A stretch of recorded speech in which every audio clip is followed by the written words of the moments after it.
we got grow outs growing. Shark eggs are missing. Crappy lighters are leaking on the floor. New mini splits are installed. Big tanks are getting built. And discus are still beautiful. And lots of DIY aquarium building, sweat equity. Well, as you can see from that little montage there, there's plenty going on in the Aquarium and Fish Basement, and that's really not everything. I got other side projects that are out of the way, clearing me up for a nice run of nothing but aquarium work, and also, I'm going to feed those bad boys behind me. We're going to set up the camera, and I got some different stuff. We're going to try out some insects with them, some grasshoppers, some crickets, mealworms, superworms, see if they like it or not. Plus, what I'll do is I'll give them some of the food I know they love. And what we're going to do is we're going to throw it in there. We'll have the camera up close so you can see these guys hitting the food. It should be fun. And then after that, we'll just pour in the food and we'll get some close-up shots of all these bad boys eating, because the big boys, they still hit the food hard, and the grow-outs, yeah, they're growing fast. They are really growing fast at the 4500. I can't wait to get all these guys merged together. This thing is going to look incredible. Seeing all the action going on the grow-out side and just sort of imagining it across the full tank when they're all ready to be mixed in with the big boys, as well as the other future grow-outs we have. Oh my gosh, this is going to be wild. I cannot wait. All right, let's go. So we have the base down for the 12-foot section. Well, let me back up here. So we got the 8-foot section over here to begin with, and then we transition. This is obviously the deeper area. We go up that transition there. So we go from 4 feet to 3 feet here in the 12-foot section. And as you can see, I got the 3/4 inch ply getting ready to go on, but I needed to show you this before I put the ply on. And if you're wondering why I do the sports that way, I had a whole lot of cutoffs. So it was a great way to get rid of a bunch of 2x4s that were piled up in my shed. So very strong, ready to go, kind of put the floor on. And then once the floor's on, then we can go ahead and build the rest of the walls that come around and connect to here, as well as the front where the glass is going to go. So it's going to move quick once we get this floor put down. And just so you guys know that when my videos take a little while, there's usually a reason. You'll see in the video the other side project I had, but I also had to install a well pump and change some pressure gauge down there. The other one developed a leak, and I didn't want it to blow, so I had to get that replaced. But the good thing is I put in a bigger unit with more pressure, and oh my gosh, can I fill up aquariums faster than ever before. Now this is one I wouldn't believe if I hadn't seen with my own eyes. So there was 4 eggs in here, and now you can see there's only 2 eggs. So first there was one missing, and well, actually you can see here the shark has knocked over the basket with the rock, which, you know, shouldn't be that easy to do, but apparently it is. So last time I checked, all 3 of those eggs were there. But what I was going to say was, the first egg was missing, and you know, I don't know what happened. I was just like, what the heck? I looked all around for it. Everything seemed fine, and I just, you know, tossed it up to aliens or something. Who knows? You know, that's gone. But the second time, I was just walking up the hallway, and my shark had his head down in there and his body sticking out. It was the female. The one who's, that's the male swimming around. It was the female, and she had a shark egg in her mouth, and she took it out, dragged it over there, and as far as I could tell, she ate it. So it was late at night on a Friday when I saw that, and yeah, I'd had a couple beers, I was relaxing, and I thought, maybe I'm crazy, but I sure heck just saw my shark eat one of the shark eggs. So I went online and I looked it up, and apparently that is something that happens. That is something they do. There's a lot of nutrients, I guess, in there, and not like there's any lack of feeding or anything, but apparently it happens. So I do have 5 shark eggs still, and obviously this is the first time me seeing that basket knocked over, so I can't get that estuary built fast enough, you know, to get these eggs somewhere safe from the parents. But it's never ending with these guys. But at any rate, we still have 5 shark eggs, 2 from the first batch due to hatch in September, and 3 from the second batch due to hatch in late October, early November. Okay, the first piece of the floor of the aquarium is notched over there, so it fits nicely. And one nice thing about having these flat studs underneath, or joists underneath, is that they give you a lot of surface area to screw into. So when I draw my line, so I line up my screws, if I'm a little off, I'm definitely going to hit, you know, the wood underneath. And also over here, I didn't really worry about where it was going to land on the existing studs, or joists, sorry. I just went ahead and added another one because I'm using up scrap. So I just sort of doubled that up because we have to have the end of the board line up on a board, on a support, so we can get it screwed down. So I'm going to screw this down, and then we'll have this little section here, and then we'll do the up rising part here, then go ahead and frame out the back wall, the side wall, the window, and continue framing the window over here, and then start on the top supports. Okay, so before I show you the grow outs, I want to thank everyone for playing the little game in the last video. And technically nobody won because nobody guessed both sets of fish, but one of you guessed one set of fish and one of you guessed the other set of fish with the right numbers. So since it's my channel and I make up the rules, I decided you two win. I'm combining you together and you both get to win. So Matt Phillips 6714 and Winston Armstead 184. You guys won Aquarium Maine t-shirts. Shoot me an email. You can look on my channel. Email address is under the contact there. Shoot me an email with your size and your address and everything like that, and we'll get you sent out an Aquarium Maine t-shirt. And as you can see, I got some new ones in, different colors and stuff. So we're gonna be having more giveaways. What I'm thinking is, coming into the fall, all these projects are gonna be done, and all these big aquariums will be coming online. It's gonna be pretty awesome. So I think for each one as it comes online, we'll have a couple giveaways. We'll do like a live premiere, we'll give away some shirts there, and then we'll give away some shirts afterwards on the video, on the replay and everything, so everyone can participate and we get some more Aquarium Maine shirts out into the wild.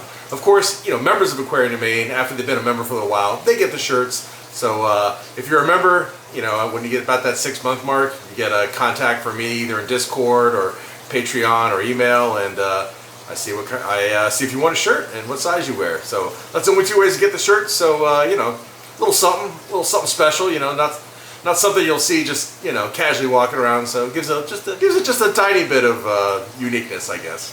All right, let's check out the fish. All right, so this wasn't Predatory Fins, you know, best order I ever got from them. These are Geophagus Savannah, and as you can see, they're mostly there. I ordered 15. They came in, they had ink like crazy in the bag. I was able to treat them, and I lost 3, I think. So, you know, not the end of the world, but you hate to lose anything. And the other one is the albino arowanas. And one of them is up there, and he's awesome. And the other one, I thought I brought him back.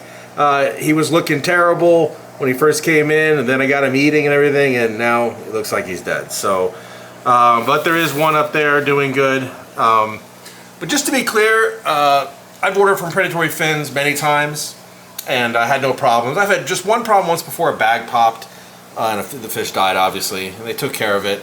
And this is the only other time, and everything was packed right and everything.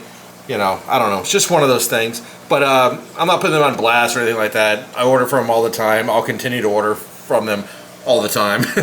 It's just one of those things where every once in a while you're gonna have a bad batch. And as you can see, even though they were full blown with ick when they came in, they're, you know, almost all good to go. So what are you gonna do? All right, we got some serious progress on the marine estuary for the 3,000 gallon.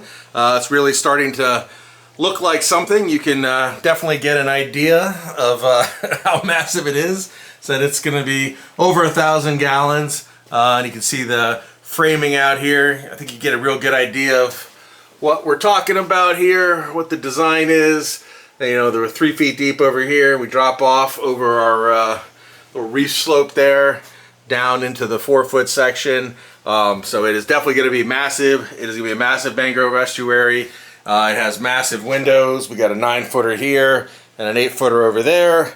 And the other 3 feet of this is going to be a wall because we're going to have plumbing coming out and going down into the sump and draining. So like we talked about before, water's going to be pumped up and over and down. It's going to flow all the way through 20 feet or so. Then it's going to come over, tap into the plumbing, and go on down into the sump. So it's going to use this drain right here So obviously this is set up here. This is going to be cut off, and you can see the drain pipe down here, the 2-inch drain. So it's going to connect from here over to this 2-inch drain and then roll all the way back down to the end. So since we're getting rid of that drain, when we punch out over here, so you know how we have these 2 drains, custom drains built here, we're going to build 2 more of those on the side to make up for the drain that we're taking away from the other side over there. So we'll have 2 new drains here, and they'll roll right down into the sump. So it is definitely coming along. I actually have completed all the side projects, and I have a couple days off next week with the holiday. So yeah, I'm expecting some seriously big progress on the marine estuary. It's definitely, I'm trying to shake and bake on this bad boy and get it built as fast as possible. You can see how massive this window is going to be. It's just enormous. And yeah, this side here. So at any rate, so what we did is we went ahead and put in the flooring there. We went ahead and put in the plywood for the reslope there. We've got all the extra framing. Everything's ready for plywood over here. You can see that we've got the walls all set up. There's just a little bit more to go on the top. As you can see, we're still working on one more layer of the framing on the top. Then we'll have the plywood going in, and there's still a little bit of work to do on the window frames. There's going to be a few more rows of the 2x4s, and then there'll be the 2x3s, which will create the channel where the window will sit in there. So both for this window and for this window over here. Then of course, you know, there'll be a little bit of work over here for drilling for plumbing. There'll be basically a platform up here where the protein skimmer will sit, and then feed back down into here, which will then of course flow across and then down into, which actually I was just thinking I might be able to bring it over and down and tap into my plumbing up here, and that way keep this area free for me moving around. But yeah, I'll figure out something good there. And then of course we're going to go up and over for the feed, so that's not going to be in the way. So it'll be nice and clear in the aisleway here, which is important because even though this is a hybrid aquarium filter, it is sort of a filter. I need to be able to get to it. Even if it's just aquarium, I need to be able to get to it. I need to be able to work with it and service it, enjoy it, everything, you know. So, but yeah, we're going to add a lot of water volume. You know, I guess the new Predator Bay 4000 is really going to be something. But yeah, so once this is done, that means all I got to do for Predator Bay is punch in a couple drains, take out all the old lights, get the setup for the new lights, and get the setup for the new tops, and and then clean out this massive 21-foot long sump, and yeah, it'd be ready to turn on. But that's actually a lot closer than it sounds, because those activities really aren't that hard. So it's just a matter of just the time to get to them. It's starting to look like something.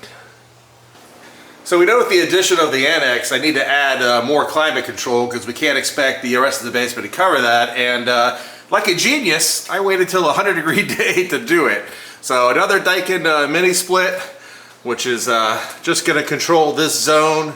And if you remember, we have the drain for if we need to do any sort of dehumidifier. We've got that too. But we're all set up. Again, don't wait till a 100-degree day to install a unit, and measure, trice, drill holes in your wall first. So we're going to install a unit and do some drywall repair. So if we walk outside, you can see got pretty good progress. Got the electrical run out, the line set through the wall and sealed, and just working out, getting everything hooked up here, and then borrowing some gauges and a evac pump from a buddy, and we'll get this knocked out and then get it all buttoned up. But we are close to having 12,000 BTUs of heating and cooling dedicated just to the annex section, and apparently I'm being spied on here by my helper. So the install with the mini split for the new addition to the fish basement is done. It's all buttoned up, everything's good, electrical, drains, all that good stuff. If I was smart, I would have done this in the spring rather than waiting to the summer when it's 100 degrees.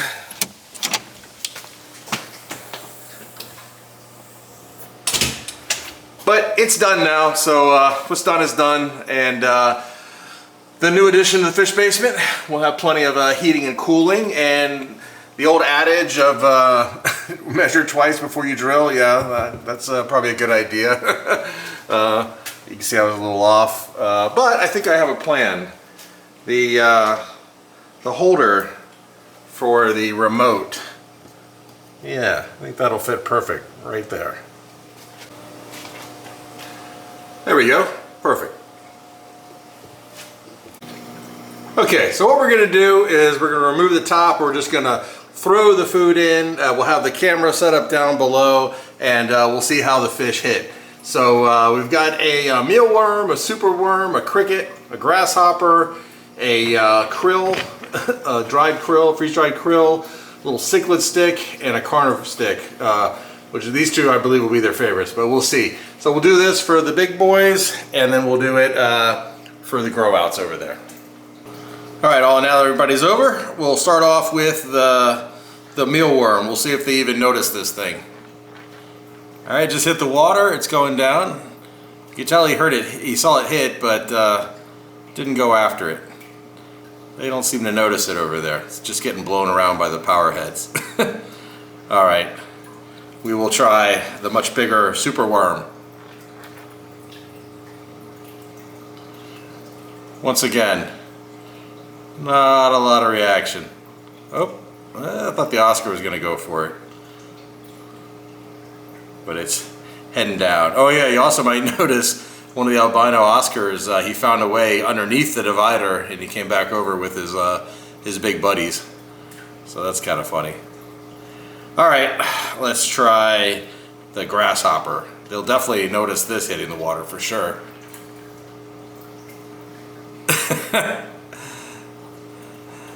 The big boy definitely checked it out fast, but not a lot of interest. We'll try the cricket. Again, no interest. Let's try the freeze-dried krill.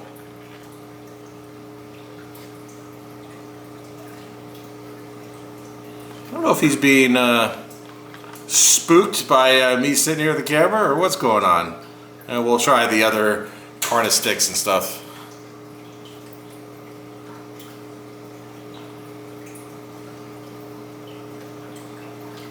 That was anticlimactic. All right, let me just try putting in their regular food and see what they do. All right, here we go with just the regular fare.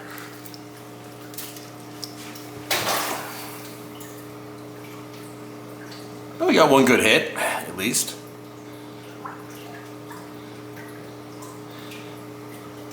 Big Oscar just casually hoovering up some pieces.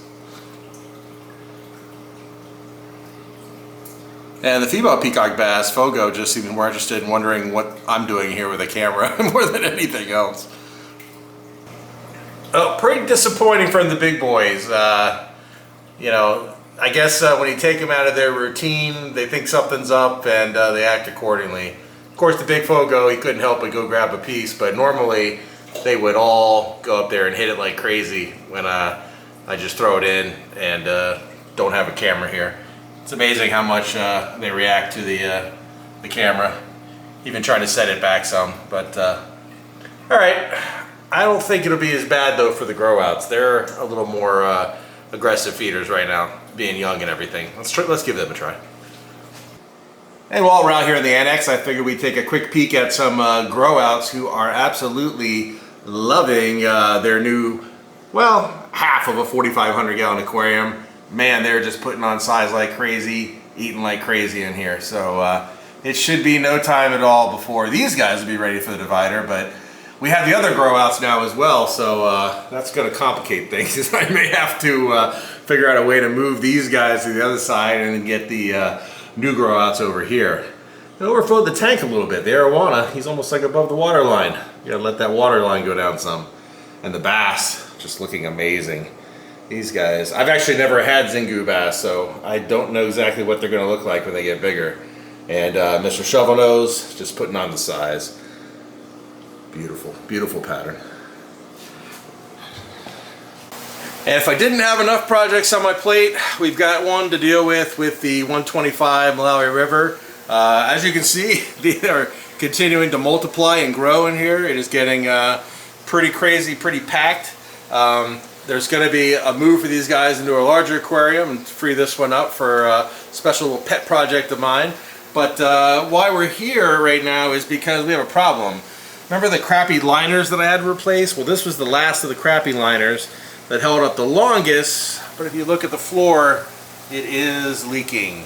So it's leaked a little bit for a while, it just keeps getting worse and worse. So this whole sump's going to have to get torn out, and it looks like the Malawi River tank is going to be the first aquarium to get the new style sumps, where I'm going to custom build aquariums, so it'll be a glass front and the rest will be, you know, my normal plywood, fiberglass, epoxy. So it'll be a filter, a vegetable filter. I'm going to clean up the vegetation down there, redo that in the new tank, obviously pull this out. We'll still have the settling chamber, and then the rest of it will have glass panels so you'll be able to see, so there could be fish down there, stuff like that if need be. So it'll be, like I talked about, the new style filters I'm doing, all the ecosystem filters with either a wetland or a settling chamber, and then vegetable filtration. And then of course, I think it's time to do a trim up here. I mean, most of the lights are blocked and everything. So the tank is doing great. The fish, the water quality of the fish are doing great. Plants doing great. Fish are breeding like crazy, growing like crazy, all that stuff. But it's definitely getting overgrown. So I think we'll do that all at one time. We'll do a big makeover. We'll trim it up top. We'll redo the bottom sump, which is going to be cool because you'll get to see a different kind of build. A lot of the builds I've been doing lately are really big tanks, and they have all that framing and everything. We're going to build this down here with just plywood and internal bracing and then glass. So this is a much simpler design, much cheaper, and much easier. So, and you know, it's still going to be a good sized tank. It'll still be like 100 gallons or something. So if somebody wanted to do something like that, I'll show you all the steps to build that type of plywood tank. And then of course, these guys, they have a new tank in their future, and we're going to be able to, a big tank, so we're going to be able to add some other African cichlids with them of different types. It's going to be something. So you can see there's definitely a lot going on. We've even added a little bit to the list with the 125 Malawi River, redoing that aquarium. Of course, you know, adding the mangrove estuary was something that's kind of new but necessary. But the side projects are done. The pressure tank is done. The AC unit is done. All that stuff, the claws, all that stuff I had to do around the house for other folks, or even for me for this room. It needed heating and cooling rather than just what was coming off the rest of the house. But all that stuff is done. There's no more side projects. I'm just zeroed in on the aquarium projects throughout the rest of the year. I've got everything pretty much lined up for that. I think like I said, got done everything I had to get done for other commitments. So obviously the lighting for the 4500, it's a big deal. Filming, it's a big deal. It's an awesome tank, and I'm sitting here and it looks great. But when I try to film it for you guys, if I get close enough with the lens to get rid of that glare, it spooks the fish. They don't do what they do when I'm here. You don't get the awesomeness of watching them act natural like I do. You see them reacting to the camera, which blows. So that's a huge priority for me to fix that. And I think the big deal is that the lights up there, they're suspended really high. They're kind of at an angle and reflecting off the glass and everything. So even though they're above it, it still reflects, because there's nothing back here. There's nothing on this other side of the room that's causing reflection. And I've done lights on, lights off, you know, something behind me like a big black sheep. It doesn't make any difference because it's coming from those upper lights. So if I turn those lights more like this, that's going to help with the plants because, you know, rather than them growing towards it, they can grow up more because the light will be coming off the ceiling and then bouncing onto them and just, you know, straight back. And then I'll put separate lights above the aquarium, so then we should get proper lighting. It should fix the problem, or at least, you know what, I gotta try. So I'm gonna try, that's what I'm gonna try first, and see if that fixes the problem, because we gotta be able to get some better feeding videos, some peacock bass hitting top water, be able to see the other guys in the water much better. So that, and with all the vegetation growing over it, it's limiting a lot of the light, so it needs more supplemental lighting anyways. So I will try all those things, and, you know, get it right. It might take a little time, but we'll get it right. Yeah, that, and like I said, I'm fast tracking the estuary. I want to get Predator Bay 3000 because that's sort of, like I said, that creates the chain reaction of moves. On the saltwater side and on the freshwater side, my target is to get one of these 1,200 gallons up and running as soon as possible because I have some moves on the freshwater side I want to do, which is going to open up a bunch of tanks and it's going to make a bunch of the habitats bigger and better. So an absolute ton going on, and I'm telling you this fall, September, October, November, December, it's going to be banger after banger after banger. All these big tanks are going to be coming online. You know, we're going to be moving the fish into these huge tanks. New fish are coming in. These huge scapes that are going to be going in. It's going to be something. A Predator Bay 4000, a 2,000 gallon reef lagoon. You know, new predators for the 600 salt. You know, something new for the 265 salt. And what'll go in there? Another mangrove estuary going into the lagoon underneath the 265. Part of that 1,500 gallon salt system. 2 1,200 gallon freshwater tanks coming online. The Africans getting bumped up to the 750. It's just going to be banger after banger. Like I said, I cannot wait. So we're going to have some fun with it. We'll give away some shirts and stuff during that time, but a lot to look forward to. Putting in the work, sweat equity here in the summer, but it's going to pay off this fall and winter because we're going to have some awesome moves going on and some awesome new tanks coming online. So thanks for watching, and I'll see you guys soon.